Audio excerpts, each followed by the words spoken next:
Hey there. I just got home from taking my NPCP exam, the National Pilates Certification Programs Exam, and I passed. I am coming from a background of a STOP Pilates program, so I just wanted to take a minute to make a quick video highlighting what I was nervous about and what it was like for me coming from the STOP program, taking the NPCP. I have taken the STOP Mat and Reformer exam. I will be taking the full level 1 comprehensive exam through STOT. STOT's internationally recognized, the NPCP is national, as the name states. So I was just really curious. That's why I took this exam, like $300 curious, I guess. One of the first things I want to mention, if you are stepping into a position of taking this exam and you're looking online for study guides, there is the legit official study guide. This is the one that the NPCP puts out. I would highly recommend getting this. They also have their practice questions. Both of these are beneficial to you. I do recommend that you purchase them. Is this necessary as far as this little guy goes? No, neither of them are necessary. But if you're the type of person who wants to kind of just set your mind at ease by getting an understanding of what their question style is like, then the practice questions are handy because you'll get a feel for what the actual exam is going to be like. I went to a testing center. I'll get to that in a minute. No, do not buy this. I bought this on Amazon last year. Like, I was not in a position to take the NPCP exam, and I bought it just, because I'm a curious kind of person and I love books. And this was a hot pile of garbage. It is, I don't know, AI would have done a better job making something. It's too late for me to return it. I left a bad review trying to warn future purchasers. I don't know if my review actually posted because it didn't seem to appear, but you're hearing it here. Don't buy it. Save your money. It's trash, but I saved it so I could show you what it looks like and to say don't do it. Anyway, moving on. Went to a testing center. I did that rather than doing it at home because I live in the sticks. I live in the country, and I also just heard that it's such a pain in the butt to do it on your own from your own computer. They want to you have to show them all around your room and do all these things and have great internet connectivity, and I just didn't want to mess with it. So I had the option of 4 different locations. I chose a local community college near me, and I do want to mention, if you are going to a testing center, cool. Okay, I actually was expecting it to be the same testing center that I took my NASM Certified Personal Trainer exam at. But my options were a university or a community college. Those were the closest options to me. What I want to say about that is, right now it's summer. School's not really in session. They say to get there 30 minutes early. I got there probably 45 minutes early or so. I couldn't get in the building. The first door I tried was locked, and I was like, okay, it did say I have to go out and around, so I went out and around, and that door was locked, and there was nobody around. I window peeped like a weirdo, and yep, nobody was around.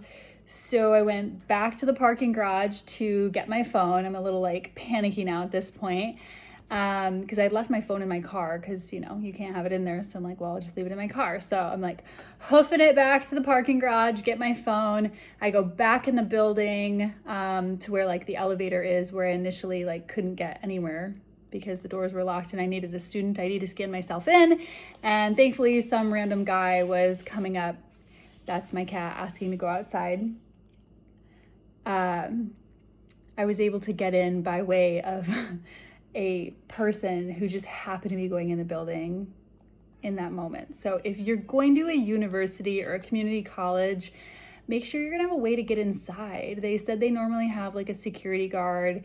They didn't, so just be aware of that. So once I finally got there, they actually made me, so I showed them my ID, they made me take off my bracelet and take off my necklace, which I thought was a little weird. My earrings were okay. My wedding band was okay. But yeah, they had me take my jewelry off and lock it away along with my phone, which totally made sense. And then I sat down to get started. So it's 125 questions. They say like only a portion of the 125 is actually graded, and it's all actually broken down quite well when you sign up, but also in this book. They break down what you need to pass, how many of them are graded, that kind of thing. Something I thought was interesting at one point during my exam, like quite early into it, I didn't want to be a weirdo and just do what I asked permission to do. So I got up, went and asked permission, and I said, is it okay if I want to like maybe do one of the movements that we're talking about during my exam, just to kind of help myself through the question that they're asking?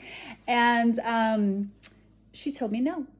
I was really surprised by that, actually. So they said I have to stay in my chair. So if it involves like moving my arms or something like that, then that was cool. But as far as anything else, probably it was going to be a distraction to those around me who were taking like math tests and I don't know, other tests. They didn't want me to be that like weird girl doing exercises in the back of the room. So valid, but also a bummer. They are going to grade you on 4 different things. Like that's the breakdown of your full exam.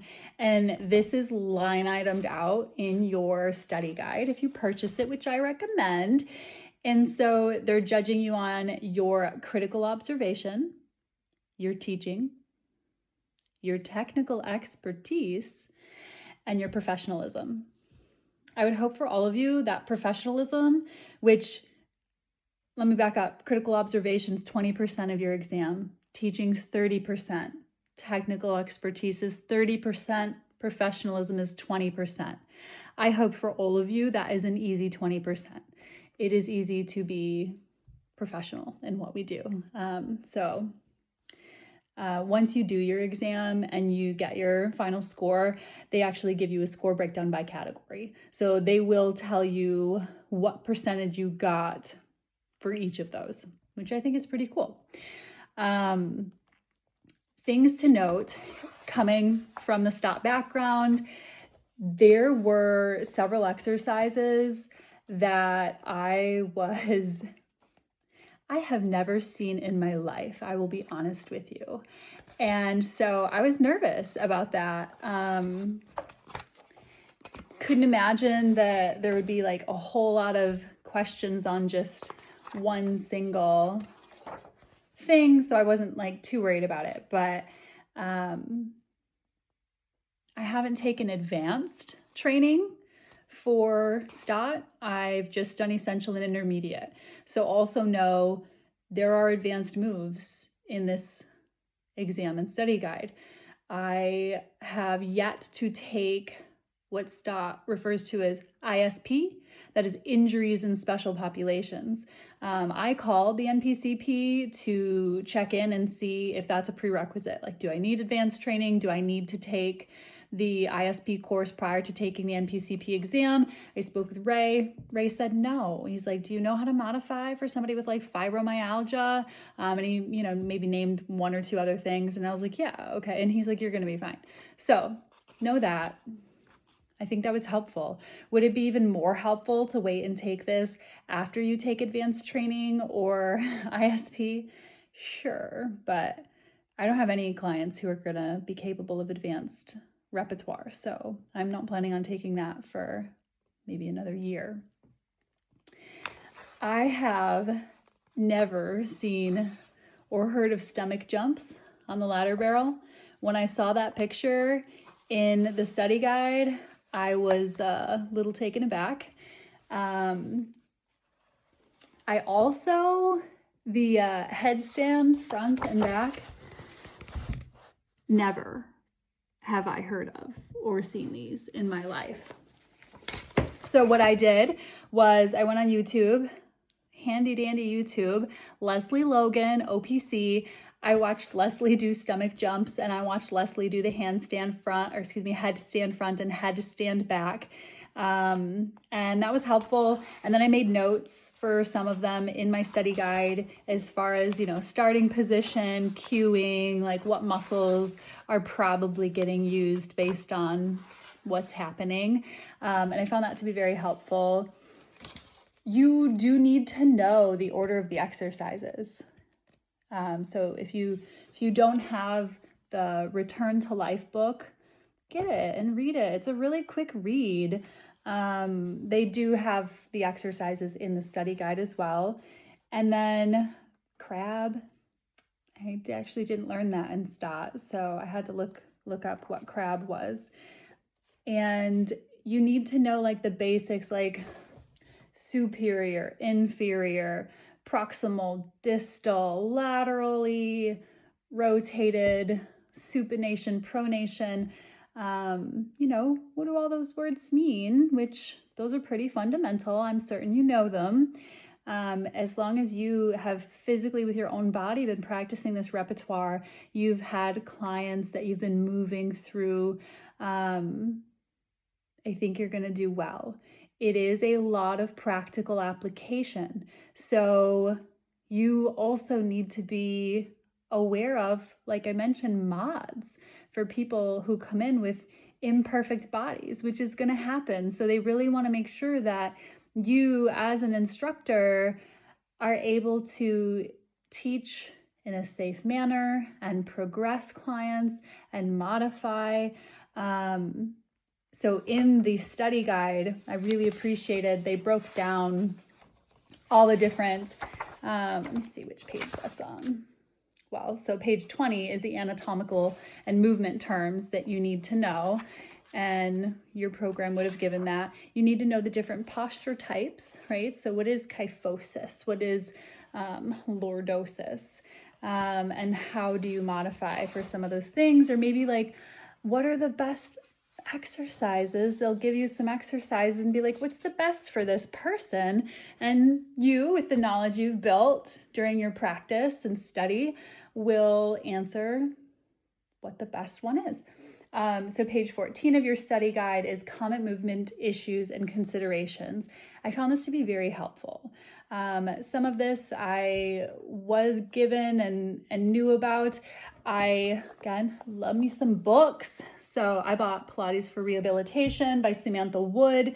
This is awesome. If I have a client waiver come through with something I'm not familiar with, I'm able to reference this, reach out to my mentors, and make sure I'm prepared. And if I'm not prepared, encourage them to see someone who is, more equipped to help them with where they are in their movement journey, which is, right, scope of practice. Know when and where you aren't capable, and don't step over those boundaries. You are questioned on things of that nature too.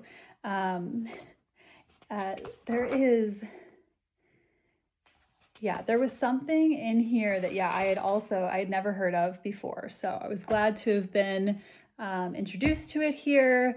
And then, I cross-referenced my Pilates for Rehabilitation book just to learn more about it. But in my life, I'd never heard of anybody having it, never encountered a client with it. So I don't know how common it is, but, we needed to know about it. So I don't really think I have anything else to say other than buy the study guide, absolutely.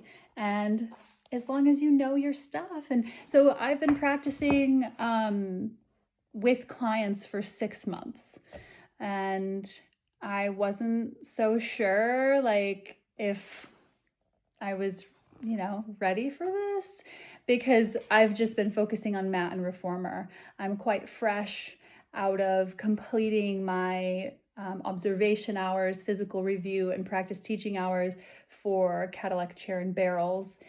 And like I mentioned, I haven't done injuries in special populations training. That's like a separate niche course that STAT offers. I also haven't done any advanced work.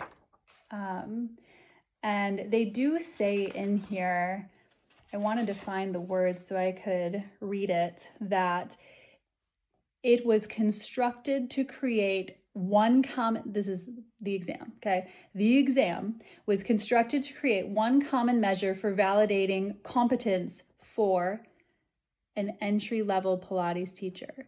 So when I read that, I was like, yeah, I'm entry level. I mean, you know, like, what do they want from me? This is, you know, your starting point. This piece of paper means nothing. It's what you do with it and the education you continue to get after you get it that matters. So good luck. I can't tell you what's on the exam. That's not allowed. So I hope this at least gives you a little bit of confidence in like your direction, and that like, yeah, you've been practicing and so you'll be all right. If you have questions, feel free to comment. I'll let you know if I can directly answer your questions or not. And I'm grateful that you popped in to watch this video. Have a great day.